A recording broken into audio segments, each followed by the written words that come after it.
The fork clinked against my favorite plate before I even saw the faces.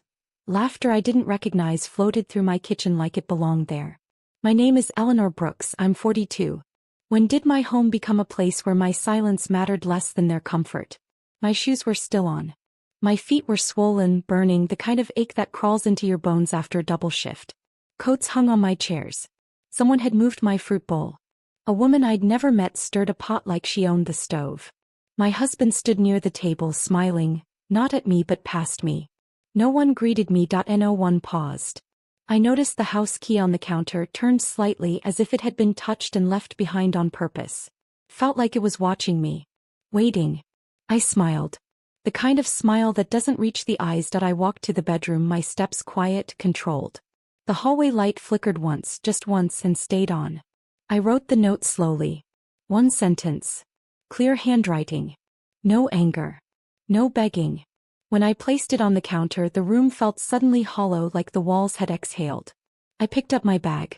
The door closed behind me without a sound. Outside the air was cool. Still. And in that silence I understood something painful and clean. I wasn't leaving the house. I was leaving the lie. The car door shut softer than I expected, like it didn't want to disturb what I'd just done. I sat there with my hands on the steering wheel, listening to my own breathing settle into something steady. The house light glowed through the trees. From the window shadows moved. Plates lifted. Glasses clinked. My phone buzzed for the first time before I even started the engine. I let it buzz. Then again. And again. I drove 2 blocks and parked under a street lamp that flickered like it was unsure of itself. The seat beside me felt warm, as if someone had just gotten out. A strange thought crossed my mind, human, irrational, that the car was waiting with me. The first voicemail came through anyway. His voice tight, confused. Hey, where did you go? Everyone's asking. Everyone. Not me. Another buzz. A text from a number I didn't recognize. Did you lock the back door? Another. Where's the dessert?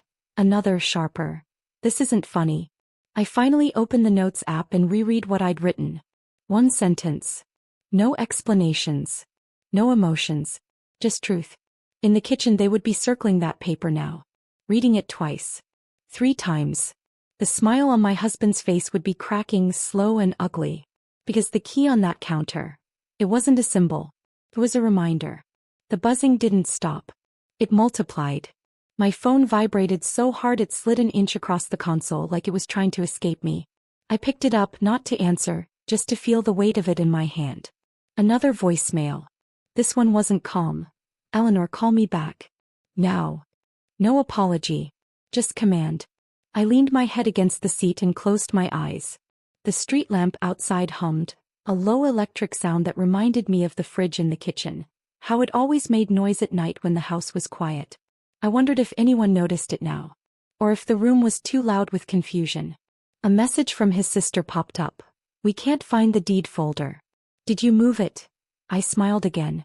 This one was real. My mind drifted back to the day I signed those papers alone, the pen scratching like it was nervous. He'd said he was too busy to come. Told me just put it in your name for now. It's easier. Easier. That word echoed. Another call. This time I answered, but didn't speak. I could hear chairs scraping. Someone whispering. A sharp inhale on the other end when he realized I was there. Eleanor, he said softly, changing tactics. Let's talk. I stared at the dark windshield, at my own reflection faintly staring back, and thought, some conversations only happen after the truth has nowhere left to hide. I stayed silent long enough for him to say my name again. Slower this time, like it might unlock something. I watched my reflection in the glass, blurred, doubled by the streetlight, and noticed how calm my face looked. Too calm. Like a mirror that had finally stopped lying. Behind his voice I could hear it now. The dinner party unraveling. A chair tipping. Someone asking, what does this mean? Another voice, sharper, mocking, did she really do this? I spoke at last. Just one sentence. You should read the note again. The line went quiet. Not empty, tight. Heavy breathing. A muffled laugh from someone who didn't understand yet. Then his voice came back, brittle around the edges. This isn't funny, Eleanor. Funny. I let that word hang between us. A new text appeared while he talked, this one from his uncle.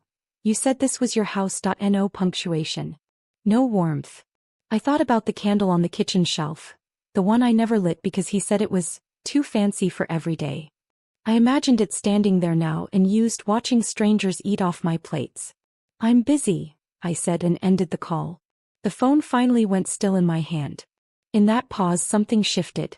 Not relief. Not anger. Clarity. Because once people realize the ground under them isn't solid, they don't ask who built it. They ask who's about to pull it away.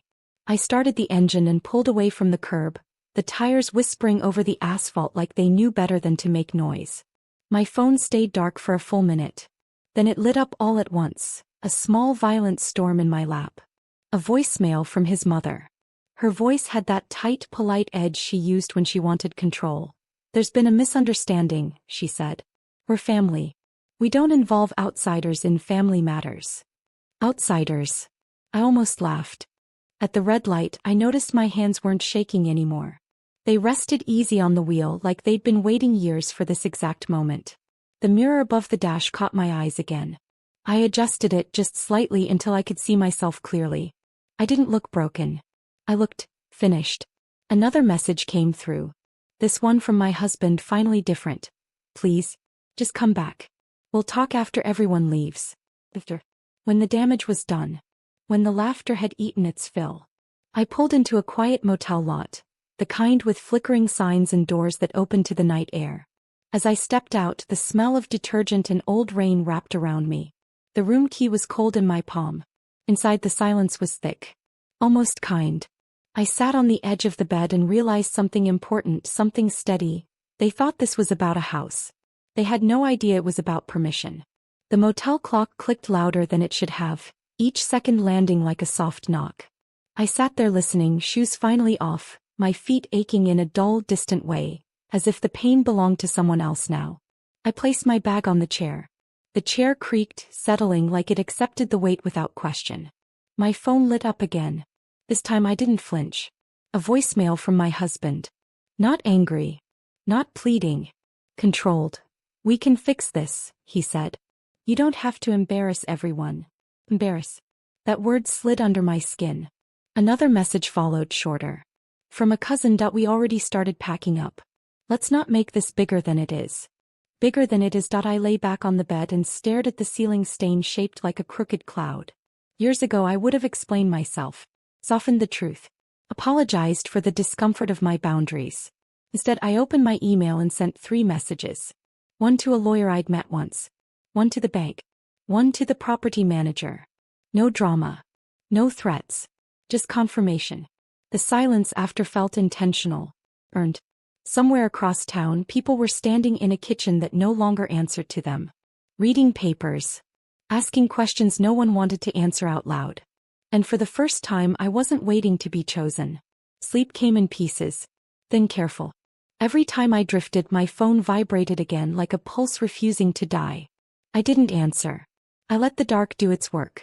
Just before dawn a new message arrived. Not from him. From the property manager. Lock scheduled for 9 a.m. as requested. Please confirm. I stared at the screen until the letters blurred, then typed one word back. Confirmed. The motel curtains fluttered when a truck passed outside. I imagined the kitchen at that exact moment. Empty now, chairs pushed in wrong, the smell of other people still hanging in the air. I imagined my notes still on the counter, smoothed flat by too many hands. Another voicemail came through, this one different. His voice cracked in a place I'd never heard before. Eleanor, they're saying we have to leave. Even now. I sat up and swung my legs to the floor. The carpet was rough, grounding. I packed slowly, folding clothes the way I always did, neat and deliberate. No rush. No hesitation. As I zipped my bag I felt it, the quiet shift from reaction to choice. From being pushed to standing still while everything else moved around me. Outside the sky was pale and wide. And somewhere, a door was about to close that would never open for them again.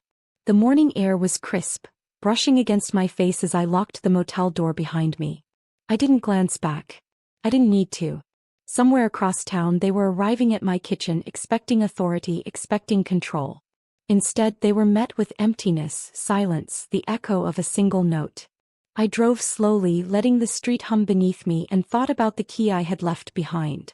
My symbolic gesture, quiet and small, had grown heavier than any shout or confrontation ever could. It wasn't about anger. It was about clarity. About boundaries finally recognized, whether they liked it or not. The messages had stopped. The calls had stopped. Even the whispers of judgment seemed to fade into the distance. I realized revenge didn't need to be loud. It didn't need spectacle. It needed precision. Silence. Truth delivered at the exact moment when their illusions unraveled. Later, when I returned to collect the pieces of my home, on my terms, everything would be mine again. Not because I fought with fury, but because I refused to let anyone mistake my generosity for weakness. I smiled softly, looking at my reflection in the car mirror. Calm, steady, complete. Some lessons are quiet. Some victories are invisible. Some homes aren't just walls, they are the respect you carve into them. And mine was finally mine.